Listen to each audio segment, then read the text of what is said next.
To je ta prava dežela. Naredili so arest, da se jih lahko zaprli, kako je premehen. Pa še en spomin najne, ko je Island v vrsto let nazaj razširil teritorijalne vode na 40 mil od obale, kajti Angliji so jim svojo strahotno floto poropali slanike okrog in okrog, so oni rekli, zdaj pa dosti, in so teritorijalne vode razširili na 40 mil. In Angliji so celo floto pridrveli pred Island, da ga bodo zdaj vojaško silo pokorili. Ena ogromna križarka je pa šla, 2 rušilca, pa nekaj torpednih čovnov in kaj in kva. Islandci so pa en sam ribiški čovn, lesen, opremili z enim samim topom, ki so ga z muzeja ven vzeli. In ta barčica mala je šla proti angleški križarki, ki je imela klun takole gor kot tale bajta, je bil sam klun od ladje velik in so s tistim zarevelim topom merili direktno v križarko angleško. Da je bodo ena padli in pregnali. In ko je ta slika zakrožila po svetu, je v Angliji toliko sram, da so spokali svojo mornarico in so Islandcem priznali 40 mil teritorijalnega morja. To je pogum za moralo. Ok, še tale stavek. Tale gospa se imenuje, jaz sem ta intervju spravil, Birgitta Jezdatir, ki jo je novinar vprašal, kako naj si predstavljamo ta bodoči svet, to demokracijo, to je bila pač pogovor po tisti finančni krizi 2008, je rekla takole: gre za razmislek, kakšen sistem demokracije vzpostaviti namesto sedanjega. Prepričana sem, da to ne bo enoten sistem, ki bi veljal po vsem svetu, ampak bomo imeli opraviti z različnimi poskusi in modeli, ki bodo ustrezali ljudem. Lahko bomo imeli vasi, ki bodo delovale po načelih kooperativ, lahko pa bodo tudi vasi za kapitaliste, kjer bodo ti drugega po mili volji izkoriščali po načelu človek človeku volk. Sama noče živeti v takšnem svetu, oni pa lahko živijo, če hočejo. Pa se lahko tudi cepijo med sabo neomejeno in ostale poskuse delajo na drugem. Mislim, da je to ena lepa pot. Torej, samozavest rabimo se družiti, rabimo se povezovati. Slovenija ima izjemno tradicijo zgodovinsko, kajti teh 1000 let feudalizma nam je dalo neko življenjsko formo, pa neko življenjsko navodilo. Lih od poraza upora Ludovika Posavskega, tam okrog leta 1840, pa do odprave feudalizma 1848, torej skoraj lih 1000 let, smo imeli v tem sistemu. Dol je lavaška skupnost, pod Lipo, gor na hribu je bil grad. Ponavadi je bil tujc, v tistem gradu ali pa njegov Valpet. In te gospodari kmetij, so bile hube včasih, so se zmenili, kako bodo gospodarili, da bo tam gor čim manj dubu. Med sabo niso poznali izdajalca, zato imamo mi tisti rek mož beseda.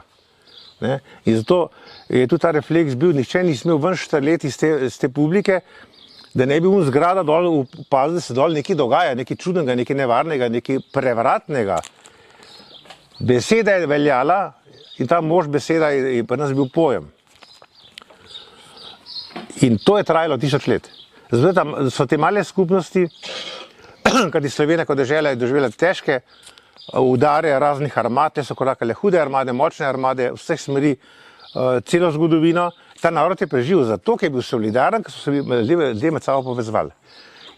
Dajmo to upoštevati, dajmo se povezovati in smo nepremagljivi, kajti propadli bodo oni, ki načrtujejo propad in niso sposobni sami živeti. Hvala lepa.